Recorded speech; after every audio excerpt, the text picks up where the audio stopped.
تو ان چیزوں پہ سوال پیدا ہوتا ہے کہ کیا آپ کو ان چیزوں پہ یقین ہے؟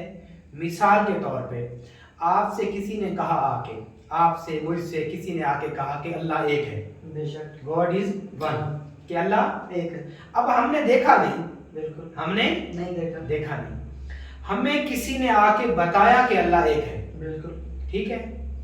تو یہ جو یقین ہے یہ ہے علم الیقین، یقین کی ایسی قسم جس سے آپ کسی دوسرے سے سن کے، یعنی کسی دوسرے سے آپ، کسی نے کہا کہ جی صبح بارش ہوگی، آپ نے اس پہ یقین کر لیا کہ بارش ہوگی، کہ صبح بارش ہوگی. اب آپ نے دیکھا نہیں، آپ کے تجربے سے وہ چیز گزری نہیں، تو یہ کہلائے گا علم الیقین. یعنی کسی کی سنی سنائی بات پر یقین کر لینا کہ یہ بالکل سچ ہے، تو یہ کیا کہلائے گی؟ علم الیقین. علم الیقین. اب دوسری جو اس کی قسم ہے وہ ہے عین الیقین.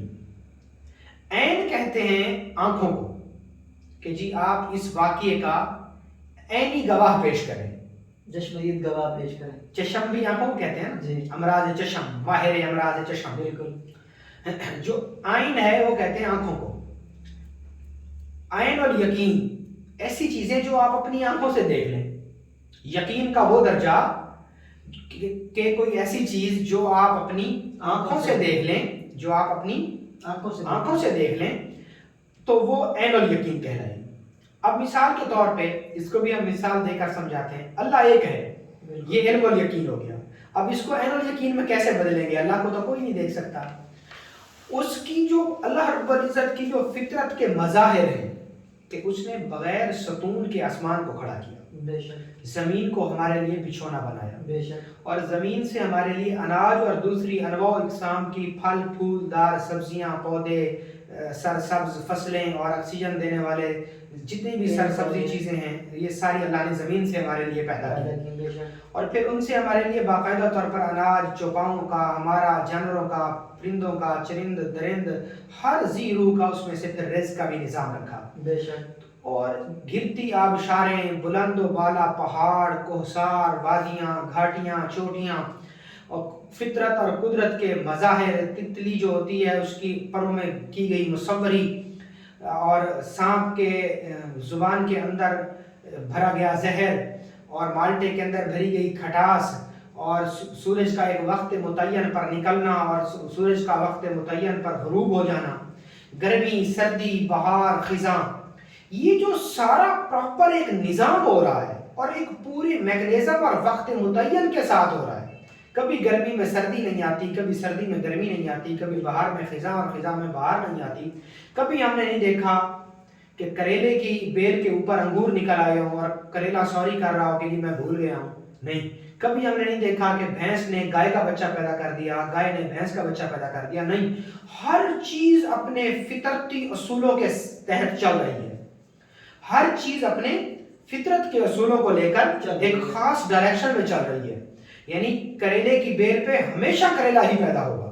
یہ سارا میکنزم ایک خوبصورت انداز میں جو چیزیں چلا رہی ہیں، ان کو ہماری آنکھیں دیکھ کر اللہ کی توحید اور وحدانیت پر بلیو ہو جاتا ہے کہ واقعہ اس کے پیچھے چلانے والا ایک ہے، دو نہیں. بالکل. کیونکہ اگر دو ہوتے تو کنفلکٹ آ جاتا، تو کہیں نہ کہیں لازمی کبھی کوئی ایک اللہ جیت رہا ہوتا، کبھی ایک اللہ ہار رہا ہوتا، کبھی ایک اللہ کہتا نہیں آج جو ہے نا کریلے کی بیل کے اوپر انگور آنے چاہیے، آج انگور کی بیل پر کریلا آنا چاہیے. جہاں دو بندے آ جائیں وہاں متضاد ذہن پائے جاتے ہیں. بالکل آ جاتا ہے. اور ہر حال میں دو شخصیتوں میں کبھی نہ کبھی بگاڑ بھی پیدا ہوتا ہے. بالکل ہو جاتا ہے. تو یہ ساری چیزیں جو ایک وقت متعین پر، کبھی ہم نے نہیں دیکھا کہ دن 17 گھنٹے کا ہو گیا ہو. دن 12 گھنٹے کا ہے تو 12 گھنٹے کا ہی ہے، رات 12 گھنٹے کی ہے تو وہ 12 گھنٹے کی ہے. کبھی ہم نے نہیں دیکھا کہ سال 365 کی بجائے 400 دنوں کا ہو گیا ہو. تو ہر چیز یہ جو میکنزم کے ساتھ اللہ چلا رہا ہے، یہ ساری چیزیں اس چیز کا پتہ دیتی ہیں کہ ہمارے پیچھے چلانے والا اس کائنات کو ایک ہے، دو نہیں. ٹھیک ہو گیا. تو ہم نے جو اپنی آنکھوں سے قدرت کے مظاہر کو دیکھا، فطرت کے مظاہر کو اور فطرت کی خوبصورتی کو دیکھا، تو ہماری آنکھوں نے بلا شبہ ہماری آنکھوں کی زبان سے نکلا، ہماری آنکھوں کی زبان سے نکلا کیا؟ کہ واقعہ گاڈ از ون، کہ اللہ ایک ہے. اب ہم یقین کی تیسری قسم کو ڈسکس کرتے ہیں، وہ ہے حق الیقین. وہ ہے حق الیقین، جو یقین کی آخری قسم ہے۔ وہ کیا ہے؟ وہ یہ ہے، دیکھیں جب حسین علیہ السلام صلوات اللہ علیہ اجمعین نے کربلا کے اندر آخری سجدہ دیا تو اللہ نے سارے حجاب کو ہٹا دیا۔ میں مثال دے رہا ہوں، اور سب سے پہلے ہم اس کی ڈیفینیشن کر لیتے ہیں کہ حق الیقین کیا ہے۔ حق الیقین یہ ہے کہ جب آپ کسی چیز کو اپنی بالکل پریکٹیکل، آپ اپنے وجود کے ساتھ، آنکھوں کے ساتھ، دوسری تمام دیکھنے سونگنے چکھنے والی حصوں کے ساتھ اس کو بالکل آپ کو کہیں شک کی کوئی گنجائش نہ رہے تو وہ حق الیقین کہلاتی ہے۔ جب حسین علیہ السلام نے آخری سجدہ کیا تو اللہ نے تمام تر حجابات کو ہٹا دیا، اور حسین علیہ السلام نے اللہ رب العزت کی زیارت کی۔ ٹھیک ہے، تو یہ کیا تھا؟ ایمان کا حق الیقین ہو گیا کہ واقعہ خدا ہے۔ وہ تو مقدس ہستیاں ہیں کائنات کی، بے شک سلام ہو خانوادہ اہل بیت پر، محمد و آل بیت محمد پر، کہ بلا شبہ وہ اس کائنات کی مقدس ترین ہستیاں ہیں اور ہمارے لیے مشعل راہ ہیں۔ تو یہ ہے حق الیقین۔ مثال کے طور پہ یہ تو حضرت حسین کی میں نے مثال دی، اب ہم مثال دیتے ہیں حضور کریم صلی اللہ علیہ وسلم کی۔ معراج کی رات اللہ رب العزت نے حضور کریم صلی اللہ علیہ وسلم کو آسمانوں پہ بلایا۔ جب آسمانوں پہ بلایا گیا تو حضور کریم صلی اللہ علیہ وسلم نے اللہ رب العزت کو ایسے دیکھا جیسے آپ مجھے دیکھ رہے ہیں، میں آپ کو دیکھ رہا ہوں۔ بے شک یہ یقین کا کون سا درجہ تھا؟ حق الیقین۔ اب ایک عام شخص اللہ کو کیسے دیکھ سکتا ہے؟ یہ بھی ایک سوال پیدا ہوتا ہے کہ پھر ایک عام شخص حق الیقین کے درجے سے غافل رہے گا، یا حق الیقین کے درجے تک وہ شخص نہیں پہنچ پائے گا؟ تو نہیں، عام آدمی بھی اس درجے تک پہنچتا ہے۔ کیسے؟ دیکھیں حضرت ابراہیم علیہ السلام کو جب آگ میں ڈالا گیا تو عقل نے کہا کہ ابراہیم آگ میں جا رہے ہو، جل جاؤ، لیکن آگ گلزار بنا دی گئی، یہ حق الیقین تھا۔ حضرت ابراہیم علیہ السلام سے فرمایا گیا کہ کوئی پیاری چیز میری راہ میں ذبح کرو، پھر جب اسماعیل کو چھری کے نیچے بچایا گیا، یہ حق الیقین تھا۔ ٹھیک ہے، جیسے یوسف کو جب کنویں میں بچایا گیا وہ حق الیقین تھا کہ کوئی ہے جس نے میرے اوپر اپنی حفاظت کے نظام معمول متعین کر رکھے ہیں۔ جیسے ہمارے آقا و مولا حضرت محمد مصطفیٰ احمد مصطفیٰ صلی اللہ تعالی علیہ وآلہ وسلم کو کفار مکہ نے معاذ اللہ ثم معاذ اللہ شہید کرنا، قتل کرنے کا ارادہ فرمایا، تو دیکھیں پھر اللہ نے کیسے اپنے حبیب کی حفاظت فرمائی۔ بے شک، تو یہ ساری چیزیں حق الیقین پہ ہیں۔ اور عام آدمی جب کسی مرشد کامل کے ہاں بیعت ہوتا ہے تو مرشد کامل اسے 5 قسم کے فناؤں سے گزارتے ہیں، 5 قسم کے فناؤں سے گزارتے ہیں۔ اس میں پہلا فنا فی الدنیا، وہ تو ہر شخص ہے۔ پھر دوسرا فنا فی الشیخ، پھر فنا فی الشیخ سے فنانی الرسول، پھر فنانی الرسول سے فنا فی اللہ، ٹھیک ہے، اور پھر ہے فنا فی الآخر۔ 5 قسم کے فنا ہیں۔ جب کوئی شخص مرشد کی ذات میں، شیخ کامل کی ذات میں خود کو فنا کر لیتا ہے تو پھر کیا ہوتا ہے کہ فنا ہونے کا مطلب یہ ہے کہ اپنی ذات کے تمام تر عکس کو ختم کر دینا اور کسی اور کا رنگ اپنے اوپر اختیار کر لینا۔ اس کو شاعر نے کچھ یوں الفاظ میں بیان کیا، دیکھ لے شکل میری کس کا آئینہ ہوں میں، یار کی ہی شکل ہوں اور یار ہی میں فنا ہوں میں۔ تو حضور کریم جب کوئی شخص اپنے مرشد کامل کے ہاں بیعت ہوتا ہے اور مقام فنا تک پہنچتا ہے، پھر اس کے اندر ایک روح ہے جسے روح انا کہتے ہیں، جو یہاں ہمارے سر میں پائی جاتی ہے، ہمارے سر میں پائی جاتی ہے۔ وہ روح جب جاگتی ہے تو انسان پھر روح زمین پہ بیٹھا ہوا رب کا دیدار کرتا ہے اس روح سے۔ یہ ہے حق الیقین کا درجہ کہ کسی بھی چیز کو اس مقام تک پرکھ لینا کہ وہاں پر شک و شبہات اور گنجائش کی کوئی جگہ نہ رہے، یہ حق الیقین ہے۔ ہم نے پڑھا علم الیقین، میں نے آپ کو بتایا کہ یہ وظیفہ آپ کریں، آپ کو اس سے فائدہ ہوگا، یہ علم الیقین ہے، صرف آپ نے سنا اور یقین کر لیا۔ نمبر 2 پہ آپ نے اس کو تجربے میں لیا اور کچھ چیزیں آپ کو شواہد پہ ملی کہ واقعی اس میں کوئی انرجی ہے، کوئی حرکت ہے اس میں، تو یہ عین الیقین کہلاتا ہے۔ اب جب 100% آپ کو مسئلہ قرآنی آیات سے، اللہ کے کلام سے وہ حل ہو گیا، یہ حق الیقین ہے۔ یہ ہے یقین کے 3 درجے۔ سبحان اللہ۔ اچھا ماشاءاللہ۔ اچھا امجد بھائی، ہم شروع سے روحانیت پہ بات کرتے آ رہے ہیں، اور ہمارا اس چینل کا اور سب کا ہمارا بیسک ٹاپک ہی ایک روحانیت کے اوپر ہے. بالکل روحانیت کے اوپر ہم نے بہت سارے سوالات جوابات دے دیے. اچھا اس یقین کا روحانیت میں کوئی کردار ہے یا کوئی اہمیت؟ بالکل سر جی، روحانیت ساری ہے یقین کے اوپر. دیکھیں بیسیکلی مسئلہ یہ ہے کہ روحانیت ایک ایسی دنیا کا نام ہے. آج سوشل میڈیا اور بہت ساری جگہوں پر یہ سوال اٹھایا جاتا ہے کہ آپ کے پاس ایسا کیا ہے، آپ کے پاس ایسا کیا ہے، کیا آپ کیا کر سکتے ہیں، دکھائیں ہمیں. روحانیت ضروری نہیں ہے کہ ہم دنیا میں ہر اس چیز کو مانیں جو نظر آتی ہو. ہم بہت ساری ایسی چیزوں کو بھی مانتے ہیں جو اپنا وجود نہیں رکھتی لیکن ہماری زندگی میں وہ انٹرفیئر کرتی ہیں. ٹھیک ہے، ان میں سے ایک چیز ہے روحانیت. اب چونکہ روحانیت کا کوئی وجود تو ہے ہی نہیں، تو لازمی طور پہ جس چیز کا وجود نہ ہو اس پہ کچھ شک و شبہات پیدا ہو جاتے ہیں. بالکل. تو وہ تو پوری کی پوری اس کی جو بلڈنگ ہے وہ روحانیت کے اوپر ہی کھڑی، یقین کے اوپر ہی کھڑی ہے. اور روحانیت میں یقین کی بہت اہمیت ہے.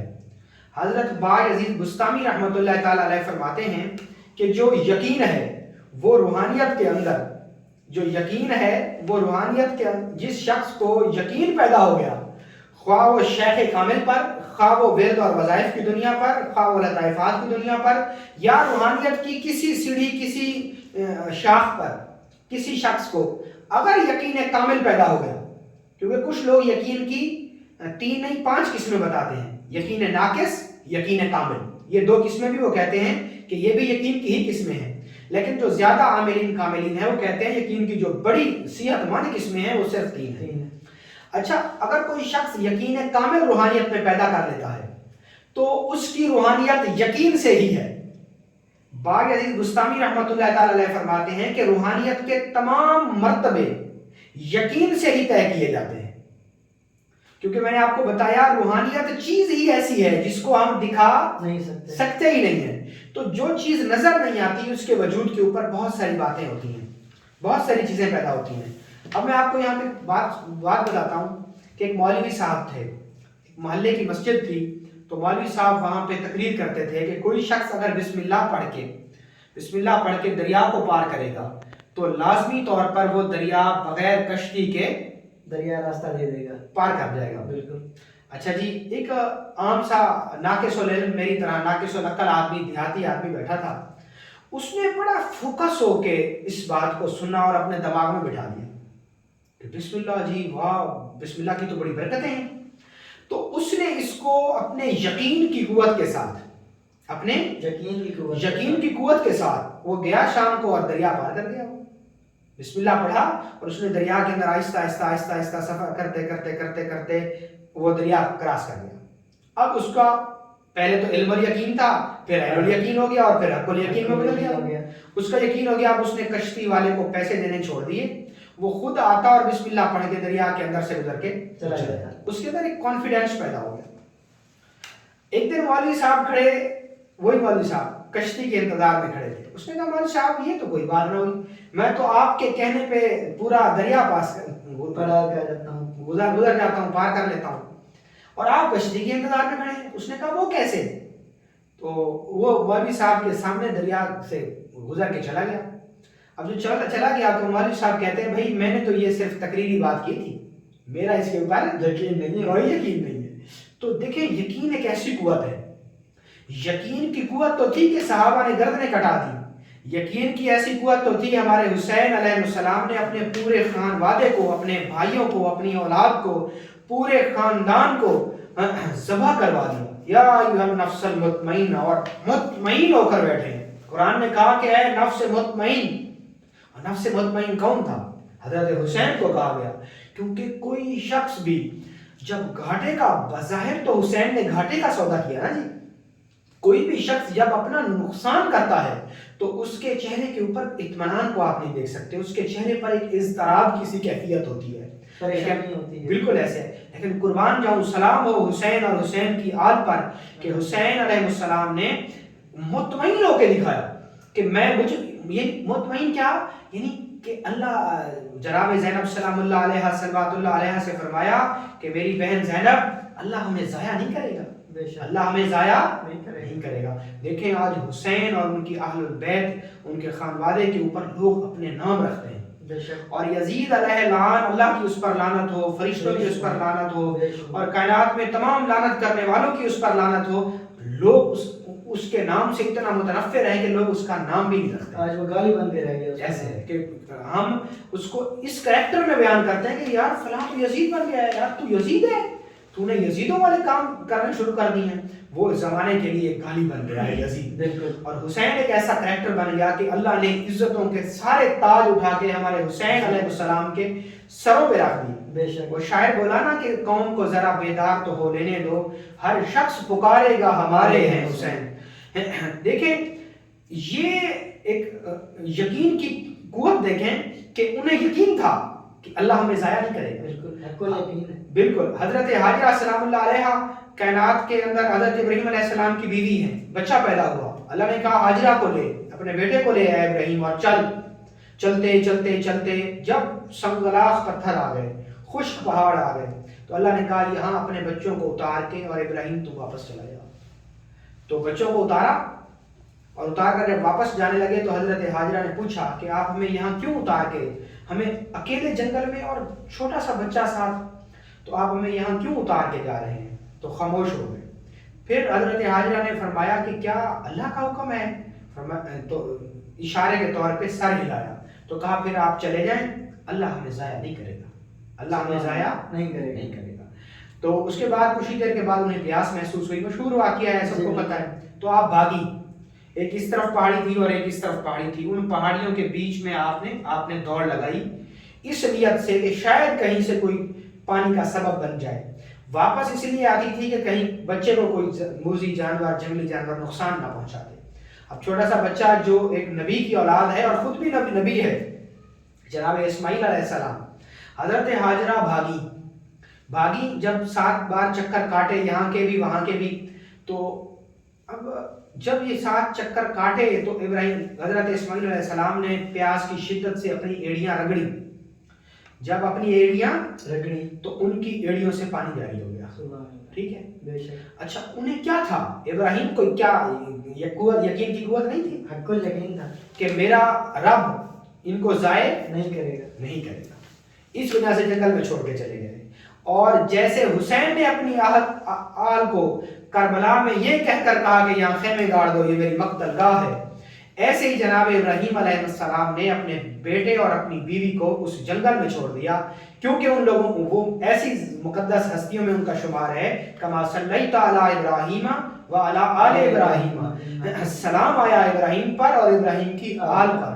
تو کیا ہوا کہ ان کے یقین کی قوت سے, ان کی قوت الہی اور قوت یقین سے اللہ نے ان کو یہ پروٹوکول دیا, اللہ نے ان کو یہ پروٹوکول دیا کہ پھر اللہ نے اس بھاگنے کی ادا کو آج ہمارے لیے مسنون طریقہ بنا دیا اور سنت بنا دی حضرت حاجرہ کی. آج حجاج کرام سے کہنا کہ وہ وہاں نہ بھاگیں. میرا آپ سے ایک سوال ہے, وہاں حجاج بھاگ رہے ہیں, آج تک بھاگ رہے ہیں, دیکھیں اس بھاگنے سے کیا اللہ کو کوئی نفع ہو رہا ہے؟ نہیں. معاذ اللہ, اللہ تو نفع نقصان سے پاک ہے. دین کو کوئی فائدہ ہو رہا ہے؟ نہیں.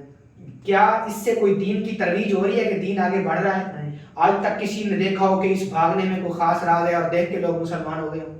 کوئی فائدہ نہیں ہے نا اس کا بظاہر. تو ایسے ہے نا, پھر اللہ کیوں بھگا رہا ہے؟ سنت. اللہ نے ان کی اس ادا اور یقین کو دیکھ کے اللہ نے کہا کہ میں تمہارے اس بھاگنے کو بھی عبادت بنا دوں, اور وہ عبادت بنا دی. اور آج تک حجاج کرام وہاں پہ دوڑ رہے. یہ تو یقین کی قوت تھی انبیاء کی زندگی میں. ٹھیک ہے سر. اب ہم بات کرتے ہیں روحانی دنیا میں یقین کی قوت کی. میں مختصر الفاظ میں آپ کو سمجھاتا ہوں. ہم نے عام طور پر دیکھا کہ مجھے جب سر درد ہوتا ہے تو میں فلاں پیر صاحب سے دم کرواتا ہوں تو تبھی میں ٹھیک ہوتا ہوں, اور کسی سے ٹھیک نہیں ہوتا. اس نے ایک اپنی مائنڈ پاور بنا لیا, مائنڈ سیٹ کر لیا کہ مجھے جو شفا ہے وہ انہی صاحب کے دم سے آئے گی. تو اب آپ بڑا دنیا کا مصر کا بھی قاری لے آئیں گے نا تو اس شخص کو مصر کے قاری سے شفا نہیں ہوگی. آپ امام کعبہ سے بھی اس کو دم کروائیں گے نا تو اس کو امام کعبہ کے دم سے شفا نہیں ہوگی. کیوں؟ کیونکہ روحانی. اب بہت سارے لوگ آ جاتے ہیں سوشل میڈیا کی دنیا پہ بھی جو مائک لے کر وہ جو جاہل لوگ ہیں، عاملوں کے نام پہ ایک بہت بڑا دھبا ہیں، جو وہ ملنگ ہیں، بھنگ پینے والے، ان کے سامنے مائک کر کے کہتے ہیں کہ آپ ہمیں کچھ کر کے دکھائیں، آپ ہمارے اوپر کچھ کر دیں۔ روحانیت کوئی مذاق کی دنیا نہیں ہے، روحانیت اپنے اندر بہت بڑی پاور کو رکھتی ہے۔ یہ انبیاء، اولیاء، اکابرین، صلحاء، معصومین کی سنتیں ہیں۔ یہ ایک قوت ہے جس کا تعلق یقین سے ہے، یہ پرکھنے والوں کو نہیں نصیب ہوتی۔ اگر حضرت ہاجرہ اس یقین کے ساتھ بھاگتی کہ پتہ نہیں کچھ ہونا ہے یا نہیں ہونا، اگر ابراہیم علیہ السلام اس یقین کے ساتھ اپنے بچوں کو اس وادی میں چھوڑتے کہ پتہ نہیں میرے بچوں کا کیا بنے گا، تو کبھی اللہ ان کے پیروں سے، ان کے بچے کے پاؤں سے پانی کبھی بھی نہ نکالتا۔ انہیں اٹل اور سرل یقین تھا، کبھی ابراہیم کے لیے آگ گلزار نہ بنتی اگر انہیں یقین نہ ہوتا، کیونکہ حسبی حالی و سوالی، میرا حال ہی میرا سوال ہے۔ ابراہیم نے کہا کہ وہ دیکھ نہیں رہا کہ میں کس کی خاطر چل رہا ہوں، وہ مجھے لازمی بچائے گا، اور کیا خبر وہ جلانا چاہتا ہو اور ہم بچانے کی دعائیں کر بیٹھے۔ اگر ہمیں وہ جلانا چاہتا ہے تو ہم جلنا چاہتے ہیں اس کے۔ یہ ہے تسلیم اور رضا کا پہلو۔ حسین نے کیوں نہیں کہا کہ اللہ اسماعیل کی ایڑیوں سے تو نے پانی نکال دیا، میرے جناب علی اصغر کے پاؤں سے بھی تو پانی چاہتا تو نکال سکتا تھا۔ تو آج بھی وہی رب ہے، تو آج بھی اسی قدرت، اسی شان اور شوکت کے ساتھ ہے، انہی قوتوں کے ساتھ ہے، انہی خصوصیات کے ساتھ ہے۔ تو چاہتا تو آج میرے بچوں کے، میرے بیٹے کی پاؤں سے پانی نکل سکتا تھا، لیکن اے اللہ اگر تو نے اپنی مدد کو روک لیا ہے اور تو یہ چاہتا ہے کہ حسین اور حسین کی آل پیاسے ذبح کر کے تیری بارگاہ میں پیش کیے جائیں، تو میں حسین ایسے ہی پیش ہوں گا جیسے تو چاہتا ہے، اور اے اللہ تو نے اپنی مدد کو روک لیا ہے تو میں حسین تیری رضا پہ راضی ہوں۔ یہ ہے یقین کی قوت، یہ ہے حق الیقین، قول الیقین۔ اور جو روحانیت ہے، روحانیت میں بھی آپ امام کعبہ سے علاج کرا لیں، اگر آپ کا یقین نہیں ہے تو آپ کبھی بھی آپ کو اس سے نفع نہیں ہوگا۔ آپ کسی چیز کو تجربے کی بنیاد پہ، صحابہ کو جب حضور کریم صلی اللہ علیہ وسلم وظائف بتاتے تھے تو صحابہ جیسے سیدہ فاطمہ سلام اللہ علیہا، صلوات اللہ علیہا، حضور کریم صلی اللہ علیہ وسلم کی بارگاہ میں پیش ہوئی، یا رسول اللہ صلی اللہ علیہ وسلم میں دن بھر کام کرتی ہوں، مشکیزیں اٹھاتی ہوں، چکی پیستی ہوں تو میں تھک جاتی ہوں، میرے بدن پر مشکیزوں کے نشان بنے ہوئے ہیں، تو میں نے سنا ہے کہ آپ کی بارگاہ میں کچھ غلام آئے ہیں، تو آپ ان میں سے مجھے کوئی غلام عطا کر دیں تاکہ میرے گھر کے کام کاج میں وہ میرا ہاتھ بٹائے۔ قربان جاؤں میرے آقا تاجدار مدینے والے مصطفیٰ سرور کونین خاتم النبیین صلی اللہ تعالی علیہ وآلہ وسلم پر آپ نے فرمایا میری بیٹی غلام واقعی آئے ہیں میرے پاس، اب تم چاہو تو تمہیں غلام دے دوں اور تم چاہو تو تمہیں وظیفہ نہ بتا دوں کہ جس سے تمہاری دن بھر کی، یہ تسبیح فاطمہ یہاں سے تو کہ تمہیں وظیفہ نہ بتا دوں کہ جس سے تمہاری دن بھر کی تھکاوٹ ختم ہو جائے گی اور تمہیں 100 اونٹ اللہ کی بارگاہ میں ذبح کرنے کا اجر و ثواب بھی ہے۔ تو پھر یہ 33 بار سبحان اللہ، الحمدللہ اور اللہ اکبر، یہ جو تسبیح فاطمہ عشاء کی نماز کے بعد مسنون دعاؤں میں سے شامل ہے۔ تو دیکھیں اب بیٹی دنیاوی اسباب مانگ رہی ہے اور آقا تاجدار مدینے والے مصطفیٰ اسے روحانی وظیفہ دے رہے ہیں۔ اب یہاں پہ اگر سیدہ فاطمہ سلام اللہ علیہ کا یقین نہ ہوتا اس چیز کے اوپر، ان کی بلیو پاور نہ ہوتا تو کبھی ان کو فائدہ نہ ہوتا، لیکن وہ تو کائنات کی مقدس ترین ہستیاں ہیں، انہیں کیسے، انہیں تو ان کے تو بچوں کے لیے جنت سے کھانے آئے، ان کے بچوں کے لیے جنت سے لباس بن کر آئے، سرکار جنت ہے، بالکل سید الشباب اہل الجنہ حسن والحسین کے درجات ہیں۔ اور میں اکثر ایک جملہ کہا کرتا ہوں کہ سیدہ فاطمہ سلام اللہ علیہ کو جہیز میں اللہ نے جنت دی تھی، بے شک۔ تو یہ ساری چیزیں ہمارے لیے تھیں، امت کے لیے تھی بہت ساری چیزیں۔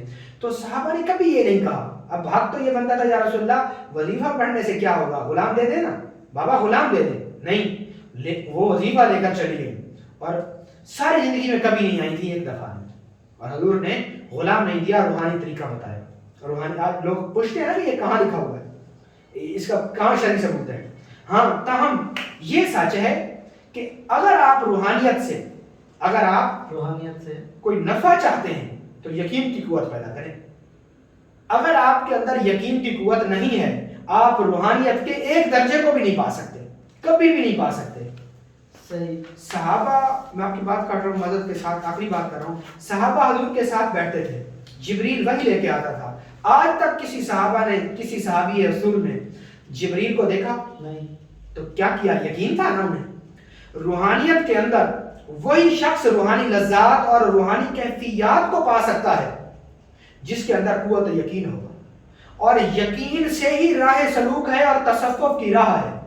بظاہر تو ابراہیم آگ میں جا رہا ہے، بظاہر تو سارا خاندان ذبح ہوا پڑا ہے، بظاہر تو حسین کی بیٹیاں اور حسین کے مستورات سلام اللہ علیہ کو ہتھ کڑیاں لگا دی گئی، بظاہر تو جنگ یزید ملعون نے فتح کا جھنڈا گاڑا، لیکن کیا تھا کہ قوت ایمانی اور قوت یقین کے ساتھ واحد یقین کی قوت تھی کہ اللہ ہمیں ضائع نہیں کرے گا۔ ادھر مولوی صاحب نے عامل نے دم کیا، اگر سامنے والے نے اس یقین کے ساتھ اس دم کو وصول کیا کہ ادھر میں پیناڈول کھا رہا اور ادھر میرا درد ختم ہو رہا، ایسے ہی یہ دم، یہ شفائی الفاظ، یہ قرآنی الفاظ، ان کی پازیٹیو نیگیٹو انرجیاں جیسے میرے جسم کے اندر انجیکٹ ہو رہی تو میں لازمی طور پہ ٹھیک ہوں گا۔ اگر کوئی اس یقین کے ساتھ روحانیت میں داخل ہوگا تب روحانیت کام کرے گی، ورنہ روحانیت کا وجود ہی نہیں ہے سرے سے۔ اگر آپ بغیر یقین کے ساتھ صرف تجربے کے طور پہ کہ پتہ نہیں ہوگا نہیں ہوگا، اگر آپ اس یقین کے ساتھ روحانی دنیا میں قدم رکھیں گے آپ امام کعبہ سے بھی فیض نہیں حاصل کر سکتے، اور اگر آپ یقین کی قوت کے ساتھ کسی مجھ جیسے شخص سے بھی دم کرائیں گے تو آپ کو لازمی طور پر اس سے نفع ہوگا۔ اچھا امجد بھائی، اس پتہ نہیں یقین کو چھوڑ کر اگر یقین کو مضبوط کرنا ہو تو اس کو کس طرح کیا جا سکتا ہے؟ دیکھیں تاکہ ہم فائدہ اٹھا سکیں ہر ایک چیز سے۔ بالکل ایسے ہے۔ دیکھیں اب روحانی علاج کی جیسے میں نے بات کی، اب ہم کیسے یقین کو پختہ کریں یا یقین کو کیسے مضبوط کریں، اس کے لیے اس میں بہت ساری چیزیں۔ پہلی بات یہ ہے کہ آپ یقین کے تینوں سٹیپوں سے گزریں۔ ادھر قاری صاحب نے، مولوی صاحب نے، عامر صاحب نے، شیخ صاحب نے، کسی گدی نشین نے، کسی سلسلے کے بزرگ نے آپ کو وظیفہ دیا، آپ اسے علم اور یقین کے ساتھ لے لیں، اس یقین کے ساتھ لے لیں، اس بلیف پاور کے ساتھ لے لیں کہ یہ جو وظیفہ ہے یہ واقعہ کام کرے گا، یہ واقعی کام کرے گا۔ یہ اب آپ اس کو اندھا یقین کہہ لیں، ٹھیک ہے، یہ آپ اس یقین کے ساتھ لازمی طور پر لے لیں کہ لازمی طور پہ یہ ایفیکٹ کرے گا اور لازمی طور پہ اس سے نفع ہوگا مجھے، اس یقین کے ساتھ، اس بلیف پاور کے ساتھ۔ پھر آپ اس کو پریکٹیکل میں لے کے آئیں تو جیسے جیسے آپ کو اس کے شواہد ملیں گے اور خود آپ اپنا پہرا دیں کہ اپنے دماغ کے اندر نیگیٹو تھاٹ نہ آنے دیں۔ یقین کی جو ضد ہے نا، یقین کا جو الٹی چیز ہے، مخالف چیز ہے، وہ ہے نیگیٹو تھاٹ۔ نہیں ہوگا، خالی پڑھنے سے ہوتا ہے کچھ؟ ہوتا ہے۔ ایک دور تھا جب صحابہ اللہ سے دعا کیا کرتے تھے تو 313 کو 1000 سے لڑایا جاتا تھا اور پھر جنگیں بھی فتح یاب ہوتی تھی۔ یہ تاریخ میں لکھا ہے، یہ ہماری ہسٹری میں لکھا ہے۔ ایک وقت تھا کہ جب حسین کے خانوادے کے کمی بیشی اللہ معاف کرے کہ 83 لوگ مستورات کے ساتھ ملا کے، یا بعض روایت میں 100 لوگ تھے، تو ان کو 9 لاکھ یزید ملعون کی فوج کے ساتھ لڑایا گیا، اور لوگ ہارنے والے لوگ، بظاہر ہارنے والے لوگ ایسے جیتے کہ آج تک ان کے فتح کے نام کے شامیانے بج رہے ہیں، حسین حسین ہو رہی ہے، اور کوئی شخص حضور اور اللہ رب العزت کا ذکر کرے سوال ہی پیدا نہیں ہو سکتا کہ وہ اہل بیت کا ذکر نہ کرے، کیونکہ اس نے شروع میں، درمیان میں کہیں نہ کہیں درود لازمی پڑھنا ہے، تو درود میں آل محمد کا ذکر آ جانا ہے ہر حال میں۔ تو دیکھیں نا، یہ ایک روحانی پروٹوکول ہے۔ سب سے پہلے یقین کو مضبوط کرنے کے لیے آپ اپنے دماغ سے نیگیٹو تھاٹ کو نکالیں۔ اب اس میں آپ کے شیخ کامل کا بھی بڑا تصور ہے۔ مجھ سے اکثر ہمارے احمد بھائی بہت شکایت کرتے ہیں کہ آپ وظیفہ مختصر الفاظ میں کیوں نہیں لے دیتے اور اتنا لمبا چوڑا آپ بولتے ہیں۔ میری ایک عادت ہے شاہ صاحب، میں کسی کو، ہمارے اسی ڈی آر امجد علی مشہدی سبزواری پہ بہت ساری ویڈیوز پڑھی ہیں، تو میں بہت لمبی بات کر کے پھر وظیفہ دیتا ہوں۔ بالکل ایسے آج میں آپ کو اس کی حقیقت بات بتاتا ہوں کہ میں اتنا کیوں بولتا ہوں۔ جب ہم ایک 2 نمبر چیز بندہ بیچ رہا، موبائل بیچ رہا مثال کے طور پہ، جب اس کے پاس گاہک جاتا ہے تو وہ بڑا مسکراتا ہے، حالانکہ اس کی مسکراہٹ بھی آرٹیفیشل ہوتی ہے۔ وہ کہتا ہے جی آئیے آئیے، بسم اللہ جی آئیے، پھر وہ کہتا ہے تو ٹھنڈا پیش کریے کہ تتا پیش کریے، حالانکہ سامنے والے کو پتا ہے کہ اس نے یہ پیسے میری جیب سے ہی نکالنے ہیں، اور پھر اس کے بعد وہ اس چیز کی اتنے بے تحاشا فوائد بتاتا ہے، حالانکہ ادھر موبائل پانی میں گیا، بھلے وہ لاکھوں روپے کا بھی ہے، اگر وہ واٹر پروف نہیں ہے تو وہ ختم ہو جائے گا، ادھر گرا وہ موبائل ختم۔ اس کا پینل ٹوٹ جائے گا یا کوئی نہ کوئی اس میں مسئلہ ہو جائے گا، لیکن وہ کبھی اس چیز کے نتائج کو بیان نہیں کرے گا. وہ کہے گا جی اس کے یہ فیچر ہیں، یہ فوائد ہیں، اور یہ فلاں کے پاس بھی ہے، فلاں کے پاس بھی ہے، فلاں مووی میں فلاں اداکار کے پاس بھی ہے، اور ایسے وہ آپ کا ذہن بنائے گا. وہ آپ کو اسی آپ کی بلیو پاور کو بنا رہا ہوتا ہے، وہ آپ کے مائنڈ سیٹ کر رہا ہوتا ہے آپ کا، وہ آپ کا علم الیقین اور حق الیقین پہ لے جانا چاہتا ہوتا ہے. دراصل وہ ہمیں حق الیقین پہ لے جانا چاہ رہا ہوتا ہے. بالکل. اور ہمارے اندر ایک کانفیڈینس پیدا کرنا چاہتا ہے کہ آپ یہ چیز ہر حال میں لے لیں، اور وہ حق الیقین پیدا کر لیتا ہے. اس میں دیکھیں اب جب بندہ اس کے ہاتھ سے ان کے ہاں جا کے کوئی چیز کھا پی لیتا ہے تو پھر ہمارے اندر ایک چیز پیدا ہوتی ہے کہ یار اب ہر حال میں یہاں سے یہ چیز لے لے ہر حال میں. تو یہ اس کا ایک طریقہ ہوتا ہے. تو ہمارے شیخ کامل کا بھی اس میں بڑا ہاتھ ہے. میں جو بات کر رہا تھا کہ میں اتنا زیادہ بول کے سارا اس کا سیاق و سباق، اس کا پورا ایٹماسفیئر بنا کے پھر وظیفہ دیتا ہوں، تو اس کی وجہ یہی ہے کہ سامنے کرنے والے کے اندر آپ کی باتوں سے یقین پیدا ہونا چاہیے. بالکل. ایک چیز. دوسری چیز یہ ہے کہ کوئی چیز، میں نے آپ کو سورہ قریش کا وظیفہ دیا تھا، بالکل. اگر وہ میں خود کرتا ہوں تو آپ کے اندر بھی وہ چیز اثر کرے گی. آپ کو میرے الفاظ کے وزن سے فیل ہوگا کہ واقعہ جو چیز بھائی بتا رہے ہیں واقعہ اس میں کوئی اثر ہے، اور ہوا ہے. اور بالکل ایسے ہے. اور دوسری بات یہ ہے کہ اگر ہم کوئی چیز اپنے خود کرتے ہیں تو پھر ہم جب دوسرے شخص کو بتاتے ہیں تو اس سے پھر آسان انداز میں بتاتے ہیں، اور ہمارے بتانے کا سٹائل ہی جو ہے نا یقین کی قوت دکھا رہا ہوتا ہے. حق الیقین والی بات آ جاتی ہے. بالکل، کہ بتانے والا اس آسان انداز میں چیز کا تعارف پیش کرے کہ سننے والے کو سن کے ہی علم الیقین کے درجے پر وہ پہنچ جائے. پھر جب وہ تھوڑے سے یقین کے ساتھ اس کو سٹارٹ کرتا ہے، پھر خود بخود جیسے اس کے شواہد تجربات ہوتے ہیں، پھر وہ عین الیقین اور حق الیقین تک پہنچتا ہے. بالکل. یہ تھا ہمارا روحانیت کے اندر جو ہے نا یقین کی اہمیت کے متعلق میں نے آپ کو بتانا تھا. شکریہ امجد بھائی، آپ نے آج یقین کے متعلق میرا یقین اور پختہ کر دیا. جی بسم اللہ جی. اصل میں یہ چاہ رہا تھا، جیسے آپ نے یقین کی ہم نے آج کی نشست کی، میرا ذاتی طور پہ جو مقصد تھا وہ یہ تھا کہ دیکھیں ہمارا جو یہ ہماری جو روحانیت کی پوری بلڈنگ کھڑی ہے وہ یقین کے اوپر کھڑی ہے. اور معذرت کے ساتھ کچھ لوگوں نے ہمارے ہی خانقاہی نظام کے اندر کچھ ایسے لوگ داخل ہوئے جنہوں نے کچھ ایسے کام کیے کہ جس کی وجہ سے آج ہمیں رمضان ٹرانسمیشن پر روحانیت پر یقین کی ویڈیوز ریکارڈ کرنی پڑ رہی ہیں. ورنہ ایک دور تھا کہ دیکھیں سائنسی اصطلاحات پر لوگوں کے یقین ہیں، اور یہ سن کے آپ کو حیرت ہوگی کہ نت نئی ایجادات ہو رہی ہیں، اور پچھلی جو چیزیں جو ہم بڑے پچھلے سائنسدان کر کے گئے ہیں، ان کو دریافت کر کے گئے ہیں، وہ آج غلط ثابت ہو رہی ہیں، اور ان کی جگہ پہ کچھ نئی چیزیں دریافت ہو رہی ہیں. لیکن بدقسمتی سے ہمارا ان کے اوپر تو یقین ہے، لیکن جو سچے خدا کا سچا کلام ہے اور اعمال سے پلنے، اعمال سے سب کچھ ملنے کا ہمارے پاس یقین نہیں ہے.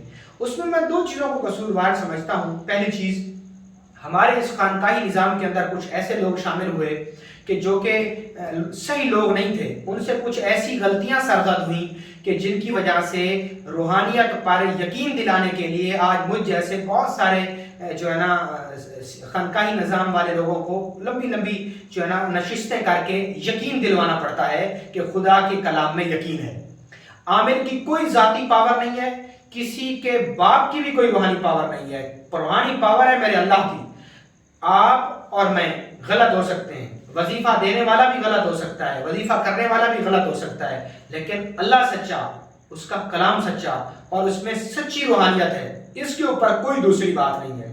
تاہم یہ سچ ہے کہ خانقاہی نظام میں کچھ ایسے لوگ شامل ہوئے جنہوں نے خانقاہی نظام کو، سلسلوں کو جو ہے نا ان کا بیجا ان میں تہمات داخل کر دی، اور کچھ بد عقیدگیاں شامل کر دی کہ جس کی وجہ سے عصر حاضر کے دور میں لوگوں کا روحانیت پر سے یقین اٹھ گیا.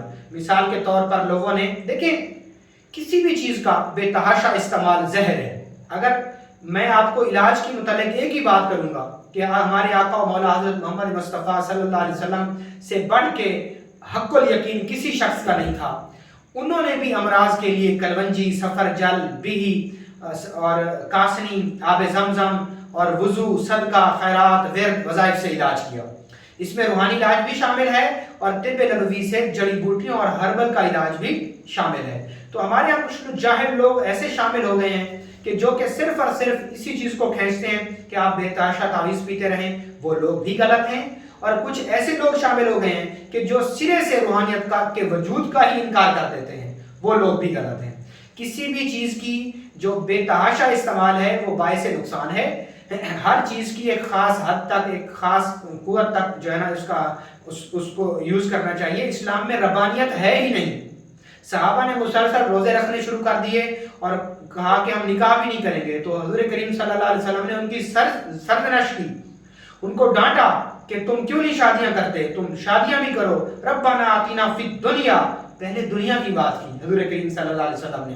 تو ہمارا دین اعتدال پسند ہے، اعتدال کے ساتھ چلتا ہے، کہ یعنی جیسے فرمایا کھاؤ اور پیو مگر اعتدال سے نہ بڑھنا۔ ایسے روحانیت بھی ہے کہ بے تحاشا اس کا استعمال مضر صحت ہے۔ بے تحاشا سے مراد یہ ہے کہ آپ کو بیماری ہے، آپ پھر بھی دم جھاڑ کر آ رہے ہیں، آپ کو پیاس لگی ہوئی ہے، آپ پھر بھی دم جھاڑ کر آ رہے ہیں۔ بھائی پیاسے کی جو پیاس ہے وہ 2 گھونٹ پانی سے ہی دور ہوتی ہے، بھلے آپ اس کے اوپر سارا قرآن بھی پڑھ دیں تو اس کی پیاس دور نہیں ہوگی۔ یعنی آپ کاز کو دیکھیں، جہاں پر روحانی علاج کی ضرورت ہے وہاں پہ روحانی علاج کریں، جہاں پہ ہومیو علاج کی ضرورت ہے وہاں پہ ہومیو علاج کریں، جہاں پہ فاسٹ ایڈ باکس یعنی ایمرجنسی آپ کو طبی امداد کی ضرورت ہے وہاں پہ ایلوپیتھک علاج کریں، صدقات سے علاج کریں۔ ہم نے بہت ساری چیزیں غلط کر لی راہ سلوک کے اندر، عملیات کے اندر، روحانیت کے اندر۔ تو روحانیت کی آج کی جو ہماری نشست تھی اس کو مختصر الفاظ میں بھائی نے، شاہ صاحب نے جو سوال کیے وہ صرف یقین پر ہم نے آج کی جو نشست اسی لیے کی تاکہ اس کے متعلق بہت ساری جو مس گائیڈ ہیں، بہت ساری جو غلط چیزیں رائج ہو گئیں ان کا ازالہ کیا جا سکے، اور روحانیت کو بالکل صاف سادہ اور عام سادہ الفاظ میں روحانیت اور روحانیت میں موجود یقین کی قوت کو آسان انداز میں سمجھا جائے۔ بہت شکریہ۔ انشاءاللہ العزیز ملتے ہیں اپنی اگلی رمضان ٹرانسمیشن میں ایک نئے ٹاپک کے ساتھ۔ اس وقت تک ہمیں اجازت دیں۔ اللہ حافظ۔